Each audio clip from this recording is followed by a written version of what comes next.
اعوذ باللہ السمیع العلیم من الشیطان الرجیم بسم اللہ الرحمن الرحیم رب ادخلنی مدخل صدق واخرجنی مخرج صدق واجعل لي من لدنك سلطانا نصيرا سبحان ربك رب العزة عما يصفون وسلام على المرسلين والحمد لله رب العالمين.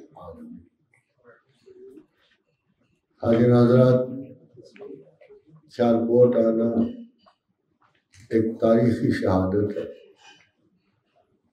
کل پرسوں میں حافظ کا ایک شعر پڑھ رہا تھا کہ ہزار نکتہ باریک تر زمو انجاست نہر کے سر بے تراشد کلندری دانا. کہ اس موضوع میں مذہب میں اعلیٰ ترین صفت مذہب میں تصور میں قربت خداوند میں اتنی باریکیاں ہیں کہ بہت سارے لوگ اس پہ کلندریت کے دعوے کرتے ہیں.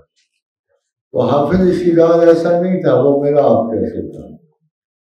اس میں زندگی کے سارے الزام لگتے تھے. تو وہ ان بڑے بڑے معززین وقت کو اور بڑے بڑے ذہین ترین لوگوں کو مخاطب کر کے کہتا ہے کہ ہزار نکتہ باریک تر زمو انجاست. کہ اس مسائل میں یہ نہ سمجھو کہ چند لفظ پڑھ لینے سے آپ کو یہ اسرار کی باتیں سمجھ نہیں آئیں گی. بہت سارے ایسے باریک تر نکتے ہیں جو بال سے بھی زیادہ باریک ہے. اور میں سر تراش کے کلندر نہیں ہوا. حافظ کہتے ہیں میں سر تراش کے کلندر نہیں ہوا. اور یہ مت ماننا کہ ہر کے سر کے تراش کلندر کی طرح کہ جو سر کٹا لیا جس نے یہ سر منڈوا لیا وہ ہر کوئی کلندر نہیں ہوتا. پھر آپ کے شہر سے اقبال نے اس کو جواب دیا. حافظ دنیا کا سب سے بڑا رومانٹک شاعر ہے. تو اقبال کام تو نہیں ہے. جب تک وہ مذہبی شاعری کو نہیں آیا، جب تک وہ قومی شاعری کو نہیں آیا اور بین الکائناتی شاعری کی طرف نہیں آیا، اس سے پہلے کوئی اتنا رومانٹک تھا کہ اس کے افسانے مشہور ہیں. تو اقبال نے شعر لکھا حافظ کی زمین میں بیاؤ بے مجلس اقبال و یک دو سال کش. کہ آؤ کبھی کبھی اقبال کی مجلس میں بھی آ جاؤ. بیاؤ بے مجلس اقبال و یک دو سال کش اگرچہ سر نے تراشد کلندری دانا. اقبال نے سر نہیں مڈایا ہوا مگر کلندری دانا. حضرات یہ میچ تو شہروں میں پڑے رہتے ہیں، مگر ایک عجیب و غریب سا میچ پڑا ہوا ہے آج کل کے زمانے میں.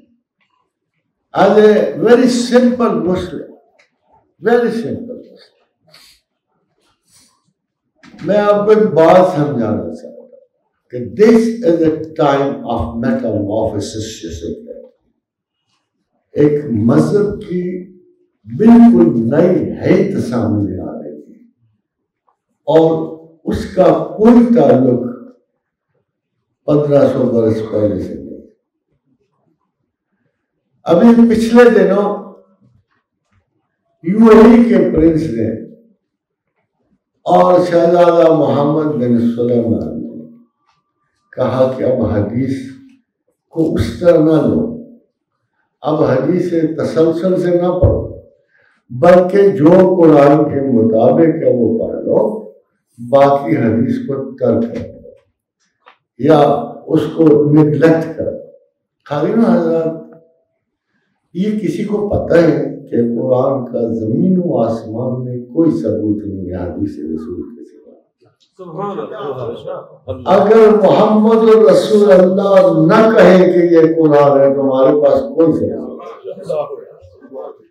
اب کیا یہ بچے سلطان میں سبق پڑھائیں گے؟ کبھی غور کیا آپ نے؟ We don't want to insult them, but they don't look like to be good Muslims. ان کا اسلام سے واسطہ نہیں لگتا. آپ خود سوچو کہ ایک ہی دہن مبارک ہے، آقا و رسول کا دہن مبارک، 1000 بار بشویم دہن سے مشک و گلاب. یہ تو وہ نام ہے کہ جس کو 1000 مرتبہ بھی ہم مشک و گلاب سے منہ دھوئیں. ہنوز نام ہے تو گفتن 1000 بے ادب، پھر بھی تیرے اسم گرامی کو لینے سے ہمیں حیا آتی ہے کہ کہیں زمین پر ایسی لفظی اخلاقی ذہنی غلطی نہ ہو جائے کہ تیرے وقار میں اے میرے آقا و رسول کوئی درار پڑے. مگر اندازہ کیجیے ان کے نام ہی محمد ہے. جو اس قسم کی باتیں کرتے ہیں ان کا نام بھی محمد ہے، دونوں شہزادوں کے نام محمد ہے. Perhaps they want to invent a new Islam. لگتا ہے آپ خود غور کیجئے کہ یہ کیوں ہوتا ہے. تو آپ کو پتا ہے کہ دجال کو مسیح دجال بھی کہتے ہیں. دجال عرف عام میں ایک بدترین طاغوتی قوت ہونے کے باوجود اس کا ایک نام مسیح دجال. وجہ یہ کہ جو حضرت عیسیٰ علیہ السلام نے اپنی زندگی میں کچھ کام دکھائے وہی یہ بھی دکھائے. But he is a counterfeit claimant of the same. وہ جھوٹا ہے. جہاں حضرت عیسیٰ علیہ السلام سچے ہیں وہاں دجال بھی مسیح ہے مگر جھوٹا ہے. اور خادم حضرات اب آپ کو ایک لطیفے کی بات بتاؤں کہ یہ ہمارا آج کا فیصلہ نہیں کہ دجال کون ہے. بڑی مدتوں کی بات ہے، بلتشطنر کی حکومت تھی، بنو قد نظر کی کیسیڈین کنگز تھے. آج سے 50 سے 60,000 سال پہلے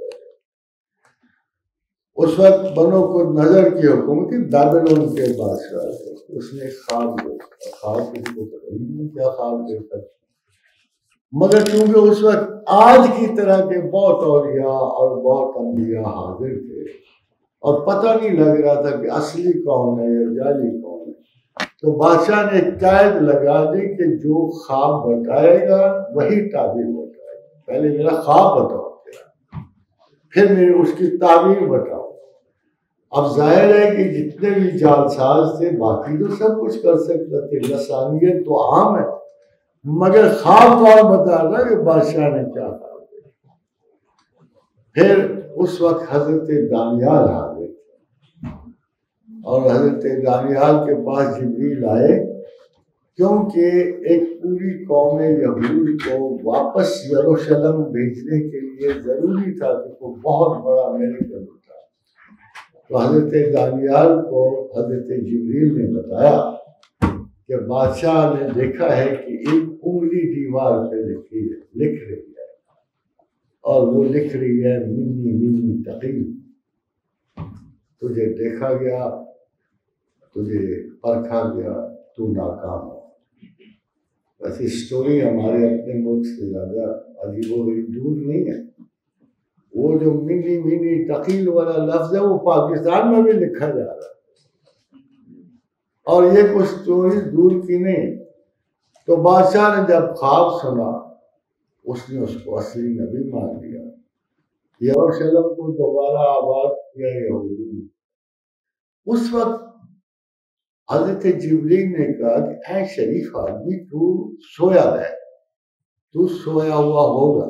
جب ایک زمانہ آئے گا دجال کا، جب قومیں کہو بالا ہوگی، جب مارکہ حق و باطل اپنے انجام کو پہنچے گا. تو اس نے سوال کیا، حضرت دانیال نے سوال کیا یہ دجال ہے کون اور اس کی نمود کا کیا وقت ہے. یہ 2 سوال بڑے امپورٹنٹ. مکاشفات دانیال میں حضرت دانیال جبریل امین نمبر 1 اور نمبر 2 کی کب آئے گا. فرمایا اس کے آنے کی 3 نشانیاں ہیں. خادم حضرات بڑی عجیب و غریب نشانیاں. ان نشانیوں کا تعلق کچھ چیزوں سے، رومالوں سے، کپڑوں سے نہیں ہے بلکہ کائنات سے ہے. تو جبریل امین نے کہا دانیال جب انسان اجرام فلکی میں در اندازی کرے گا، یہ پہلی نشانی، جب انسان اجرام فلکی when he will interfere in the privacy of stars.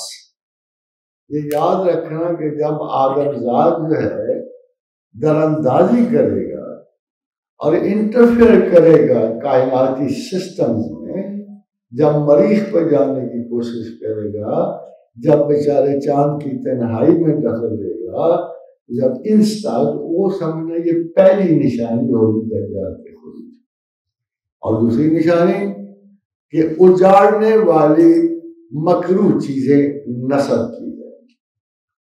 قاضی حضرات، ان دونوں چیزوں کو تعلق اس وقت سے نہیں، یہ مفروضے نہیں ہو سکتے، اس وقت مفروضے تھے۔ اگر اس وقت کوئی کرٹک بیٹھا ہوتا، کوئی ایتھیسٹ بیٹھا ہوتا، کوئی اسکیپٹک بیٹھا ہوتا، تو ضرور اعتراض کرتے کہ we don't believe these are just stories in the air.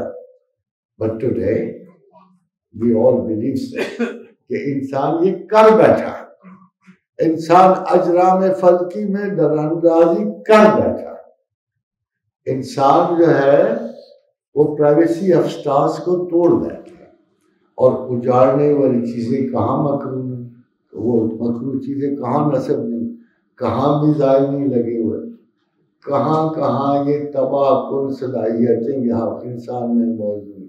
مگر تیسری بڑی مخصوص تھی ساتھی بات، it was something very striking, very strange، اس کا امکان ہی نہیں تھا۔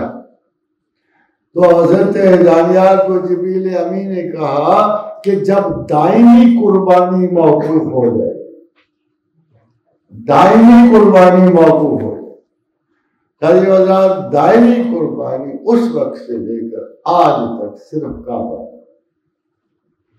صرف وہی قربانی ہے جو اس مرتبہ موقوف۔ It was never supposed to be so.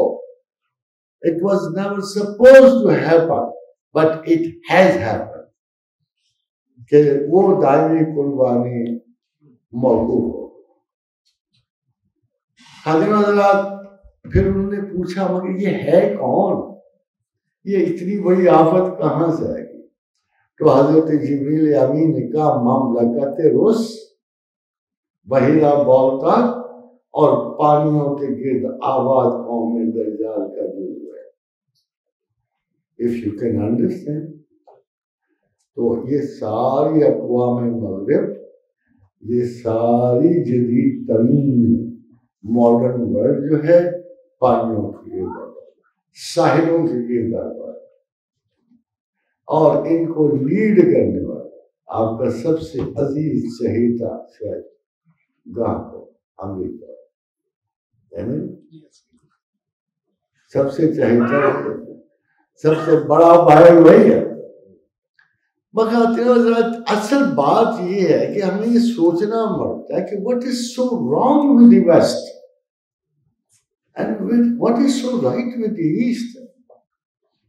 لگتا تو یہ ہے کہ ہم غریب فقیر مسکین، ہم وہ کہ ابھی کل مجھ سے کوئی پوچھ رہا تھا کہ افغانستان کا سب سے بڑا افیکٹ پاکستان میں کیا ہوگا، میں نے کہا سیدھا سا ہے، تم بڑے بڑے اخلاقی سرویز میں نہ جاؤ، بڑے بڑے یہ انٹرنیشنل مفکرین کی نہ سنو، ہم پر ایک سیدھا سا اثر آ رہا ہے کہ ہماری آبادی 22 کروڑ 50 لاکھ ہے، اب آپ کی آبادی 25 کروڑ 5 لاکھ 50 لاکھ، بھائی entire nation will be feeding on you۔ پہلے بھی وہ یہی کرتے تھے، مگر پہلے وہ ڈالر لے کے آپ کے کارخانوں کی سالانہ چیزیں خریدتے تھے۔ میرے سامنے کئی دفعہ ایک کارخانے پہ ایک افغان آیا، اس نے نیچے صدری پہنی ہوئی تھی اور ملینز آف ڈالر اس میں پڑے ہوئے تھے۔ ان کا کتنا مال ہے، سال میں کتنا بنے گا، یہ لو پیسے، اور یہ کو افغانستان میں۔